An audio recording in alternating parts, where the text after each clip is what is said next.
우리가 5월은 뭐 가정의 달이다 이렇게 이야기를 하잖아요. 근데 사실 어느 한 달을 정해서 뭐 가족에게 신경 쓰고 이러는 것보다 우리 믿는 자들은 주님의 계명이 부모를 공경하라는 그런 계명도 있고 그 온 집안이 다 하나님을 섬기라는 그런 말씀도 있습니다. 우리가 하나님을 섬긴다는 것은 그 가족들과 함께 서로 사랑을 나누고 기쁨을 주고받는 그런 가정이 되라고 명령하신 것이거든요. 그래서 꼭 한 달이 아니라 날마다 그렇게 우리의 가정들을 신경 쓰고 기도하고 그 가정 속에서 기쁨을 누리는 우리 공동체의 모든 지체분들 되시기를 예수님의 이름으로 축복을 합니다. 가족이 힘이다 라고 혹시 생각하세요? 가족이 왼수다. 한편으로는 또 그럴 때도 있겠지만 사실은 가족이 힘인 것 같습니다. 만약 그 가족에게 기쁨이 없다면 얼마나 힘들까. 제가 어버이날인데 우리 첫째가 어버이날 어제 꽃다발을 사들고 왔어요. 금요일이죠. 학교 끝나고 저녁 때 들어왔는데 꽃다발을 사들고 왔어요. 그래서 그 조그만 꽃다발을 엄마에게 건네더라고요. 그래서 엄마가 너무 기뻐하고 좋아해서 되게 감동을 받는 걸 제가 봤습니다. 아빠인 저에게는 무엇을 해줬을까요?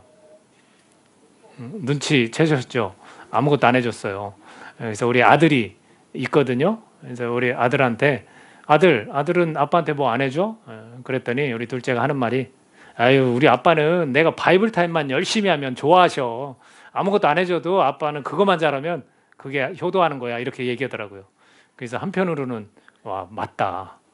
저 녀석이 그렇게 하나님 말씀을 가까이 하면 나는 그거로 만족이지 하는데 또 한편으로는 서럽더라고요. 편지라도 한글 딱 써서 아빠 사랑합니다. 고맙습니다. 어렸을 때 그렇게 다 했거든요. 근데 좀 크더니 이제 그게 잘 안 돼요. 근데 이제 저도 사람이니까 어떤 면에서는 그러한 좀 이렇게 격려나 또 고맙다는 표현을 하면 저도 기쁘겠죠. 여러분들도 다 부모님께 다 인사하시고 다 그렇게 하셨죠? 근데 글도 참 좋은 것 같아요. 그죠? 이렇게 글을 써서 부모님께 이렇게 보내는 것은 참 큰 힘이 되지 않는가 생각합니다. 저는 제가 서운해서 한 얘기가 아니라 우리 가족들이 하나님을 제대로 잘 섬기는 것이 저에게는 큰 기쁨이기 때문에 저는 그것으로 만족을 하고 있습니다. 오늘 본문 말씀이 어떤 한 가정에 큰 잔치가 벌어졌어요. 그건 혼례입니다. 혼례. 그죠? 잔치 혼례 얼마나 기쁘겠습니까? 그 가정에서 결혼이라는 것은 평생에 정말 한 번 있는 그런 귀한 일인데 그런 잔치가 벌어졌고 그 안에서는 큰 그런 기쁨의 그런 현장이 지금 우리에게 지금 보여주고 있습니다. 이 가나 혼인잔치는요, 이 요한복음에 있어서 첫 표적이다 이런 표현을 쓰고 있습니다. 첫 표적. 요한복음은 7가지 표적을 나타내고 있어요. 7가지 표적. 우리가 첫 표적이라고 그렇게 할 때 여러분이 한번 생각해 보세요. 여러분들 혹시 학교에 처음 들어갔을 때 첫 입학 기억나십니까? 여러 가지가 있을 거예요. 또 다른 것들도 있을 수 있죠. 여러분들 첫 출근 혹시 기억나세요? 또는 뭐 내가 운전면허를 따고 첫 주행을 할 때라든지 또 집을 장만했는데 첫 입주 뭐 이런 때를 우리가 생각해 볼 수 있을 것 같습니다. 또 뭐 계절은 아니지만 첫눈 이런 것들을 볼 때 우리에게는 기대와 좀 소망이 있는 것 같아요. 그죠? 그거에 대해서 첫이라는 거에 대해서 기대와 소망이 있는 것 같습니다. 이런 것들은 우리에게 묘한 그런 감상을 하게 만드는 거예요. 근데 이거는 시작에 불과해요. 시작. 막상 뭐 학교를 들어가 보고 또 출근을 해보고 집에 또 새로운 집에 들어가 봤지만 그 속에서는 상당히 많은 일들이 벌어집니다. 그죠? 내가 기대했던 거와는 좀 다르게 삶이 펼쳐질 수도 있다라는 거죠. 오늘 이 표적은 첫 표적인데 이 첫 표적에 대해서 성경에서 뭐라고 표현하고 있는지 한번 같이 읽어볼까요? 우리 11절 마지막 절인데 같이 한번 읽어보도록 그렇게 하겠습니다. 자, 시작. 예수께서 이 첫 표적을 갈릴리 가나에서 행하여 그의 영광을 나타내심에 제자들이 그를 믿으니라. 이 첫 표적으로 제자들이 믿기 시작한 거예요. 그러니까 결국 이 첫 표적은요, 믿음의 시작을 알려주고 있다라는 겁니다. 여러분 이건 기적이라고 왜 표현 안 했을까요? 미라클이라고 표현하지 않고 표적, 사인이라고 표현을 했어요. 사인은 뭐예요? 우리 간판 같은 거예요. 그죠? 근데 그 간판은 그냥 여기에 이런 장소가 있다라든지 이곳은 이런 것들을 하는 곳이다. 뭐 이런 정도만 나타내는 거죠. 그러니까 이 첫 표적과 나머지 7가지 모든 표적들을 통해서 어디를 가르치고 있고 어떤 내용을 설명하고 있다라는 겁니다. 그 내용이 어떤 내용인가 하면 우리 요한복음 20장 30에서 31절 한번 뒤로 쭉 찾아가면서 한번 읽어볼까요? 요한복음 20장 30, 31절 같이 한번 읽어보겠습니다. 요한복음 20장 30, 31절 성경을 쭉 넘겨가면서 보겠습니다. 자, 찾으셨죠? 자, 한번 읽겠습니다. 같이 시작. 예수께서 제자들 앞에서 이 책에 기록되지 아니한 다른 표적도 많이 행하셨으나 오직 이것을 기록함은 너희로 예수께서 하나님의 아들 그리스도이심을 믿게 하려 함이요 또 너희로 믿고 그 이름을 힘입어 생명을 얻게 하려 함이니라 라고 되어 있습니다. 또 다른 많은 표적들이 있음에도 불구하고 이 7가지만 나타난 이유가 있습니다. 이걸 통해서 누구를 가리키는 거예요. 예수 그리스도를 가리키고 또 너희들이 그 예수 그리스도가 하나님의 아들인 것을 믿게 하려고 하는 거고 또 그를 믿고 그 이름을 힘입어 생명을 얻도록 하기 위해서 그렇다라는 거죠. 그렇다면 오늘 이 표적도 가나의 혼례에서 물을 포도주로 바꾼 이 표적도 어떤 의미를 갖고 있겠습니까? 바로 믿음을 주려고 제자들로 하여금 믿음을 갖게 하려고 그렇게 알려주고 있다라는 거죠. 근데 이 첫 표적으로 어느 정도의 믿음은 생긴 듯해요. 왜냐하면 제자들이 이때부터 정말 전심으로 잘 믿었고 마지막 표적인 예수 그리스도께서 죽은 자 가운데서 3일 만에 다시 살아나신다. 이 표적까지 믿었습니까? 안 믿었죠. 우리가 잘 알고 있어요. 제자들은 믿음을 가진 사람들답지 않게 삶을 살아갔단 말이죠. 그렇다면 여기에서 믿었다라는 것은 뭐냐면 그 믿음의 시작만 알릴 뿐이었다라는 거죠. 온전한 믿음은 언제 생겼습니까? 주님께서 십자가에 죽으시고 사흘 만에 부활하셔서 만나주셨을 때 그때 생겼어요. 그리고 또 온전한 믿음이 또 하나가 있어요. 예수님이 40일 동안 만나주시고 승천하셨어요. 올라가시고 무엇을 기다리려 했냐면 보혜사 성령. 그 성령이 임했을 때 정말 이 제자들은 온전한 믿음을 갖기 시작했다라는 겁니다. 우리가 좀 그걸 좀 알아야 돼요. 우리가 어떤 믿음을 가질 때 단계적인 건 아니지만 우리의 믿음이 조금 더 굳건해지고 우리의 믿음이 흔들리지 않는 믿음이 될 수 있다라는 것. 그것을 우리가 기억할 필요가 있다라는 거죠. 그래서 우리의 믿음은 보면 여정이다, 전이다 이렇게 표현하는 거예요. 쭉 여정이 있어요. 우리의 믿음의 삶 가운데는 이런 여정들이 쭉 나온다라는 겁니다. 자, 그렇다면 오늘 이 첫 표적으로 이들이 믿음을 가졌다, 이 사인으로 이들이 믿음을 가졌다라는 것은 무엇을 나타내냐면 여러분 기쁨은요 믿음의 시작으로 출발한다라는 거예요.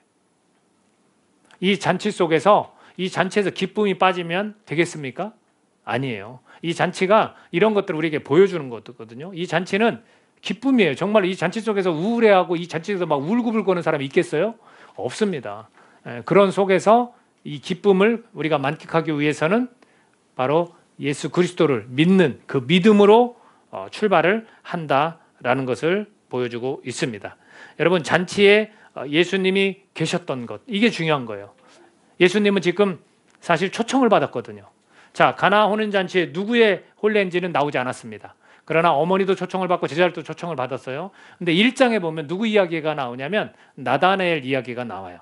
나다나엘이 예수님을 만납니다. 근데 예수님께서 네가 무화과 나무 아래에 있는 걸 보았다 했더니 당신은 정말로 메시아군요 이런 표현을 썼거든요.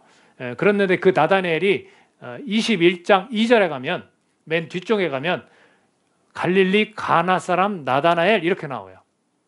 그러니까 예수님이 나다나엘을 만나고 나다나엘이 아마도 가나 이 혼인잔치에 관계된 사람이 있고 나다나엘이 예수님과 제자들을 초청하지 않았을까라는 거죠. 그 가운데 그 초청을 통해서 그들이 잔치를 계속해서 기쁨으로 유지할 수 있었어요. 왜? 물을 포도주로 만들었기 때문에 그렇습니다. 포도주가 떨어진 상황에서 사실은 그 물을 포도주로 만들었기 때문에 그 잔치는 계속해서 기쁨으로 이어질 수 있었다라는 거죠. 그래서 이 첫 표적으로 이렇게 믿음이 시작됐다는 것을 알려주듯이 우리도 삶에서 우리가 기쁜 삶을 살기 위해서는 예수님을 초청할 수 있어야 되는 겁니다. 예수님이 그 자리에 계셔야 되는 겁니다. 우선 이 부분을 생각한 다음에 두 번째로 한번 넘어가 보면 우리가 삶의 빈 항아리를 좀 채울 수 있기를 바랍니다. 이 본문 가운데 이 물을 항아리에 채우는데 그 항아리는 어떤 항아리냐면 돌 항아리예요. 그리고 그 항아리는 어떤 쓰임이 있냐면 정결 예식을 따라 두세 통 드는 돌 항아리예요. 6이 놓여 있는데 거기에 다 물로 채우라고 그랬습니다. 자, 이것이 나타내는 의미는 뭘까요? 정결 예식은 말 그대로 유대인들이 행했던 예식입니다. 이거 율법입니다. 그리고 그들의 유전과 전통이에요. 자, 이것이 그 가운데 물로 채워서 그 물을 포도주로 바꾸는 그런 일을 하셨습니다. 자, 이것은 뭘 나타낼까요? 이것은 율법이 은혜로 대체된다라는 것을 보여주고 있습니다. 율법은 뭐겠습니까? 그들이 꼭 지켜야 될 사람의 행동과 또 그들의 규율에 따라서 그대로 지켜야 될 겁니다. 그러나 은혜는 뭡니까? 그런 거 없이도 우리가 거저받는 것이 은혜예요. 이런 은혜로 대체되고 있다는 것을 우리에게 보여줍니다. 여러분, 포도주가 떨어진 이 빈 항아리들, 이거는 기쁨이 없는 삶을 나타내는 거예요.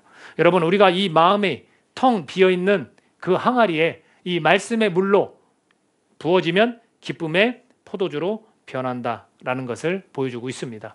예수님을 믿기 시작하면 우리 현실 가운데 기쁨이 찾아와요. 여러분, 예수님 믿었을 때, 내가 예수님을 믿기 시작했을 때 우리 가운데는 말할 수 없는 큰 기쁨이 찾아오는 겁니다. 이 항아리를 통해서도 우리가 텅 빈 이 마음들을 주님의 말씀의 물로 채울 때 우리는 기쁨의 포도주가 될 수 있다라는 것을 보여주고 있습니다. 여러분, 우리 신앙인들이 만족을 하면 기뻐하고 또 만족이 안 되면 기뻐하지 않는다. 이게 말이 될까요? 우리는 흔히 일반적으로는 우리가 언제 기뻐합니까? 만족이 되면 기뻐해요. 내가 원하던 일이 이루어지면 기뻐해요. 근데 만족이 안 돼, 불만족이 생겨. 그러면 기뻐할 수 있을까요? 여러분, 만족과 불만족을 떠나서 모두를, 그냥 이 삶 자체를 기뻐하는 것이 그리스도인의 신앙이라는 것을 우리는 알아야 됩니다. 요한복음 10장 10절에 보니까 내가 온 것은 양으로 생명을 얻게 하고 더 풍성히 얻게 하려는 것이라, 이렇게 이야기를 들려주고 있습니다. 지금 이 상황이 어떤 상황인지를 한번 설명할 필요가 있는 것 같아요. 이 가나 혼례가 고대 전통 문화에 따르면요, 이런 설명을 좀 들려주고 있습니다. 개인보다는, 이 고대 전통 문화에서 개인보다는 가정과 공동체를 훨씬 중요하게 여겼다고 합니다. 그래서 삶의 의미가 내가 좋은 아버지가 되는 거, 또 좋은 어머니가 되는 거, 또 좋은 남편, 좋은 아내, 좋은 아들, 좋은 딸이 되는 데 있었다고 합니다. 그래서 결혼의 목적도 주로 두 사람이 행복보다는 공동체를 결속시키고 다음 세대를 길러내는 데 있었다고 해요. 다시 말해서 사회의 공동의 선이 결혼의 취지였습니다. 왜냐하면 이 동네 집집마다 이렇게 크고 강하고 이 식구가 많을수록 경제력을 가지고 또 군사력을 통해서 더 안정되어 번창할 수 있었다고 해요. 그래서 그 집안과 동네가 사람들이 많으면 강해지는 거예요. 그런 것 때문에 그래서 혼례식과 혼인잔치도 지금보다 훨씬 더 중요한 사안이었습니다. 그래서 결혼의 목적이 단지 부부가 되는 것이 아니라 공동체를 이루는 일인 만큼 매번의 혼례식도 온 동네의 공동잔치였다는 겁니다. 그리고 동시에 또 신부와 신랑 각자에게도 인생 최대의 사건이었어요. 왜냐하면 이날을 기해서 그들은 성년이 되고 또 사회의 정식 구성원이 되었기 때문입니다. 따라서 고대의 그 혼인잔치가 아마 일주일 정도 이렇게 지속된 것은 놀랄 일이 아니라고 표현합니다.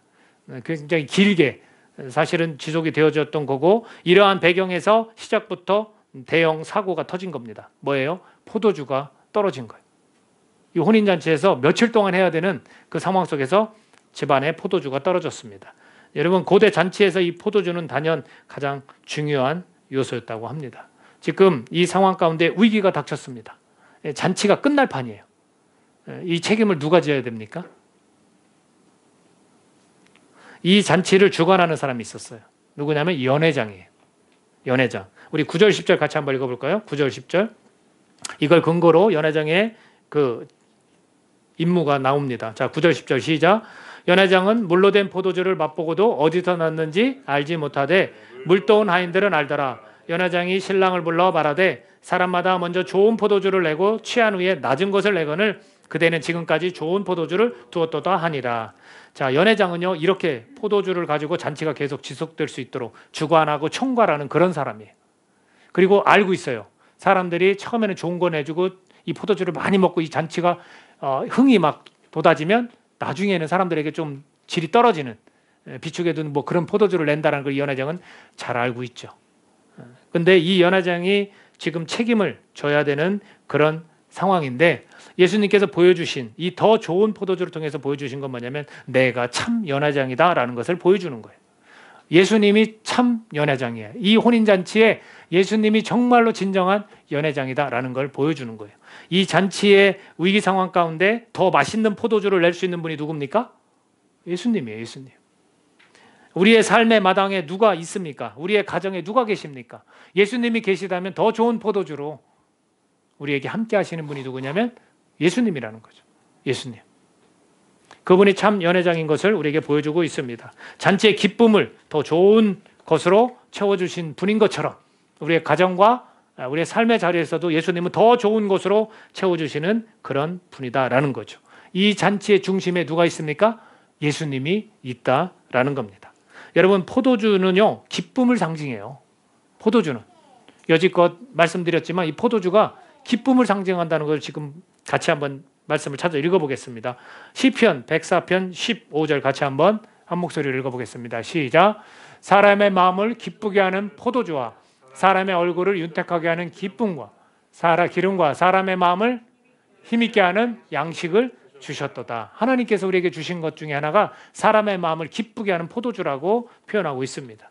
그러니까 포도주는 기쁨을 상징한다라는 거죠. 그저 우리가 포도주를 술로 보고서 술을 마셔야 기쁘구나 이런 의미가 아니에요. 그 당시에는 그냥 음료와 같은 거였고 하나님께서 이 땅 가운데서 소득을 통해서 이 삶을 유지해 나갈 수 있도록 도와주는 게 포도주인 거였어요. 우리로 치면 아마 쌀과 같은 그런 역할을 하지 않았을까라는 겁니다. 그렇게 우리에게 그 포도주를 통해서 기쁨을 주님께서는 주기 원하신다라고 말씀하고 있습니다. 그러니까 우리의 삶의 그 빈 항아리를 우리가 누구로 채워야 되겠습니까? 더 좋은 곳으로 채워주시는 예수님. 예수님이 우리 삶의 중심에 있어야 되는 거예요. 세 번째는 뭐냐면 미래의 그 기쁨은 현재를 기쁨으로 살도록 도와준다라는 거예요. 미래의 기쁨. 그것이 이 현재도 예수님을 믿으면서 기쁘지만 우리가 날마다 기쁠 수는 없잖아요. 힘들고 어려운 때도 있잖아요. 그래도 그것을 지탱하도록 기쁨으로 계속 유지하도록 하는 게 미래에 대한 그런 기쁨이에요. 이 본문을 가지고 에드먼드 클라우니 목사라는 사람은 이 설교를 통해서 다음과 같이 말합니다. 예수께서 기쁨 일색인 혼인잔치의 한가운데 앉아 장래의 슬픔을 마셨기에 오늘 그분을 믿는 당신과 나는 세상 모든 슬픔의 한가운데 앉아 장래의 기쁨을 마실 수 있다. 사실 그 혼인잔치 속에서 예수님은 미래를 보고 있어요. 어떤 미래입니까? 여러분, 포도주, 우리의 죄의 만찬 때 포도주는 뭐라고 그랬어요? 내가 흘릴 피다라는 거예요. 예수님은 그 기쁨 현장 속에서 사실은 그 슬픔을 다 마셔버리는 거예요. 왜냐하면 어머니가 그랬거든요. 야, 포도주가 떨어졌다 하고 아들한테 얘기했어요. 그러니까 예수님께서 뭐라 하셨습니까? 여자여, 나와 무슨 상관이 있나이까? 내 때가 아직 이르지 아니하였나이다. 예수님의 생각 속에서 뭐가 있냐면 때가 있어요. 때. 하나님께서 정하신 때. 그때가 언제예요? 아마도 이게 사역 공생의 초반이라면 한 3년 뒤에 있을 나의 십자가의 처형. 이 많은 포도주가 결국은 내가 흘려야 될 그 피로 본인은 알고 있다라는 거죠.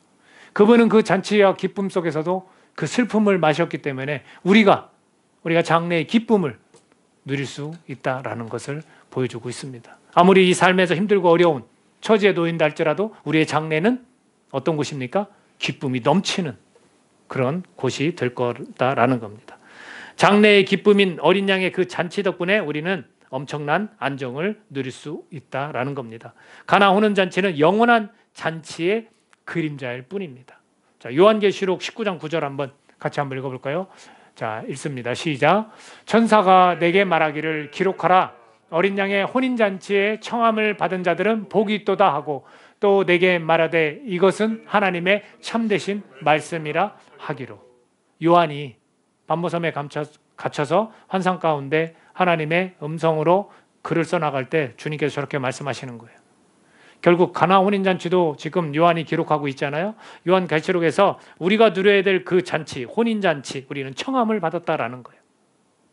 삶의 중심 가운데 예수님을 두고 또 우리가 예수님을 믿기로 시작했을 때 우리는 지금 현재가 아니고 그 미래에 엄청난 기쁨을 함께 누릴 수 있다라는 거예요. 그것을 오늘 우리에게 전해주고 있습니다. 가나 혼인잔치에서 가장 기쁜 자는 누구겠습니까? 누굴 것 같아요? 들러리들? 아니죠. 당사자죠. 누구? 신랑, 신부가 가장 기쁩니다. 먼 미래에 이 영원한 잔치에 우리를 주님께서 초대해 주셨어요. 신랑 대신 예수님. 우리는 누구라고 그랬습니까? 신부라고 그랬어요. 우리가 그래서 거룩한 신부다, 깨끗한 신부다, 정결한 신부로 준비되어야 한다 이렇게 말씀하거든요. 우리는 이 영원한 혼인잔치에 참여해야 될 자들이다라는 겁니다. 그런 미래의 그 기쁨, 그것이 이 현재를 기쁨을 누리며 지탱하도록 이어가도록 도와준다라는 겁니다. 이사야서 25장 6절에서 8절까지 말씀 한 번 더 읽어보도록 하겠습니다. 이사야서 25장 6절에서 8절까지 말씀 같이 읽습니다. 시작.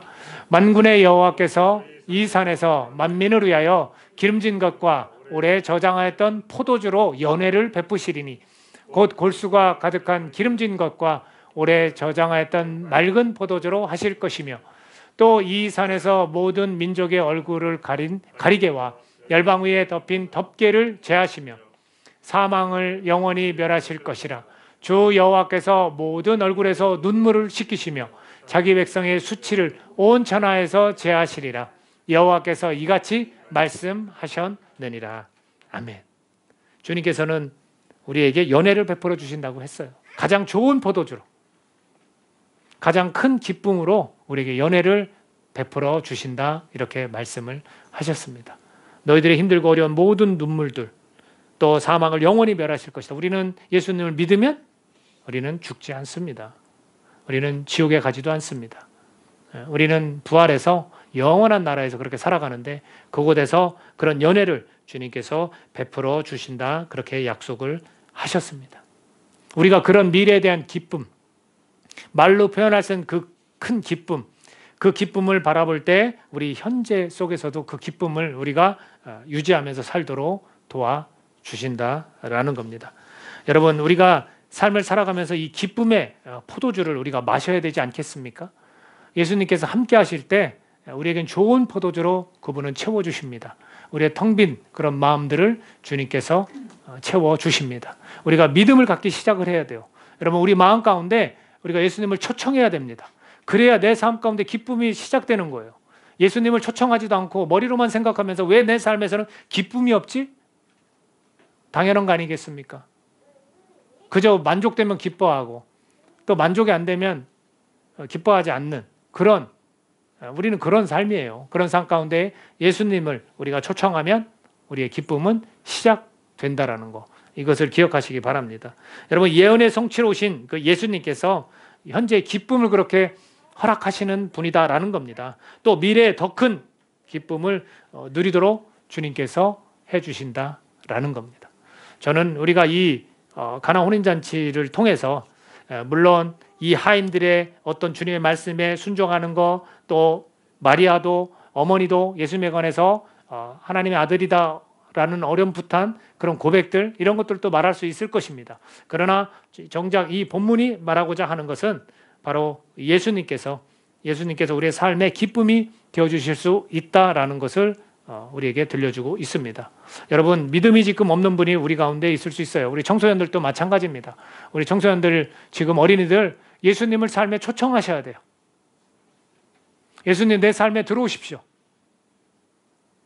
예수님, 내 삶의 마당에 함께 발걸음을 옮겨주십시오. 여러분, 그렇게 초청하실 수 있어야 돼요. 그래야 내 삶 가운데 기쁨이 조금씩 생겨나기 시작해요. 그렇다고 그 예수님을 초청했다 해서 여러분 우리가 믿음이 확 하고 자라는 것도 아닙니다. 우리는 오랜 시간이 좀 필요해요. 주님을 인격적으로 좀 만나기도 해야 되고요. 그리고 또 성령의 그 충만함 우리 가운데 누릴 수도 있어야 돼요. 성령께서 나와 함께 하신다는 확신이 좀 생길 수도 있어야 돼요. 이런 과정 가운데 우리의 기쁨은 더욱더 커질 겁니다. 그리고 삶에서 이런 어떤 우리의 텅 빈 그런 마음들이 있다면, 우리가 어떤 위기 상황에 있다면 내가 정말로 이 삶이 이게 끝인가 라고 생각되는 부분이 있다면 그것을 해결해 주시고 더 좋은 곳으로 채워주시는 분이 예수님이다라는 것, 그거를 우리가 기억할 수 있기를 바랍니다. 그리고 삶이 힘들고 고통스러운데 무슨 기쁨이 그렇게 계속 지속됩니까? 그럼 우리가 놓친 게 있는 거예요. 뭐를 놓쳤습니까? 주님께서 마지막 때에 우리에게 잔치 연회를 베푸신다는 거, 가장 좋은 포도주로 너희들의 눈물을 다 닦아주시면서 가장 큰 기쁨을 누리도록 하나님께서 우리에게 허락하셨다는 거, 예수 그리스도를 통해서 그분이 나의 신랑 되고 나는 신부로서 주님과 그런 잔치를 함께 누린다는 것, 이것을 놓쳤기 때문에 우리 현재 생활 속에서 우리의 기쁨이 지속되지 않는다라는 겁니다. 제가 지금 우리 교회의 현실과 제 개인의 삶에서 사실은 이런 모든 이루어지는 현재 상황만 본다면 저는 기쁘지 않습니다. 저는 그렇다면 온전한 신앙인이 아닌 거예요. 그러나 그런 어렵고 힘든 상황 속에서도 제가 기뻐할 수 있는 것은 무엇 때문에 그렇습니까? 미래에, 장래에 나에게 주실 그 큰 기쁨 때문에 그렇습니다. 그것 때문에 오늘도 우리는 기뻐할 수 있다는 거예요. 저와 여러분이 힘들고 어려운 상황 속에 분명히 놓여 있습니다. 그럼에도 불구하고 우리는 기뻐할 수 있는 거예요. 이게 그리스도인의 실체 아니겠습니까? 삶이 좀 풍성해지면 막 기뻐하고, 삶이 조금 찌드는 것 같으면 우울해하고, 그거는 우리 신앙인의 올바른 모습이 아니에요. 주님께서 이 가나 혼인 잔치를 통해서 우리에게 그것을 좀 깨고 나올 수 있도록 지금 메시지로 우리에게 오늘 도전하고 계신 게 아닌가, 저는 그렇게 믿습니다. 저에게도 이런 기쁨, 기쁨의 이 포도주 되시는 예수 그리스도를 함께 우리가 마시고 풍성히 누릴 수 있는 저와 여러분이 되기를 간절히 소원합니다. 기도하겠습니다.